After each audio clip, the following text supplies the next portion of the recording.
Hero Alam বর্তমানে দেশের সবচেয়ে আলোচিত এক ব্যক্তির নাম। তিনি সামাজিক যোগাযোগ মাধ্যম ফেসবুক এবং ইউটিউবে ভাইরাল হয়েছিলেন অনেক আগে। মানুষ তাকে নিয়ে ট্রোল এবং মজা করলেও হিরো আলম সেই সবকে আশীর্বাদ হিসেবেই দেখেন। তিনি বলেন, যারা আমায় নিয়ে মজা করে, আমায় নিয়ে নেগেটিভ মন্তব্য করে, তারা আসলে আমার লক্ষ্মী।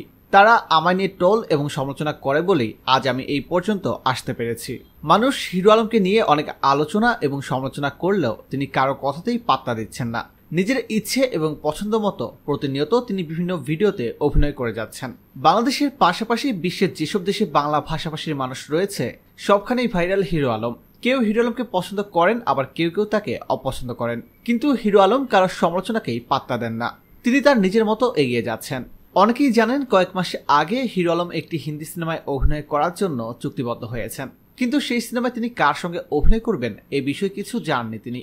তবে তিনি জানিয়েছেন বিজু দ্য হিরো নামের সিনেমায় অভিনয় করতে যাচ্ছেন তিনি, আর এই সিনেমার মূল ভূমিকায় তিনি অভিনয় করছেন। সম্প্রতি কলকাতার একটি ভিডিওতে দেখা গেছে হিরো আলমকে।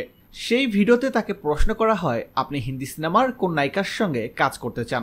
এই প্রশ্নের উত্তরে হিরো আলম বলেন, আমি অনেক আগেই বলেছিলাম সানি লিওনকে আমার কাছে অনেক ভালো লাগে। আমি যদি কখনো সুযোগ পাই তাহলে সানি লিওনের সঙ্গে আইটেম গানে অভিনয় করতে চাই। ভাবতে অবাক লাগে, বগুড়ার ছেলে হিরো আলম আজ বলিউডের সিনেমায় অভিনয় করতে চলেছেন। প্রিয় দর্শক, আপনি কি হিরো আলমকে পছন্দ করেন? কমেন্ট করে জানিয়ে দিন। আর বিনোদন জগতের অজানা সব খবর জানতে এখনই সাবস্ক্রাইব করে রাখুন ASD Waves ইউটিউব চ্যানেলে।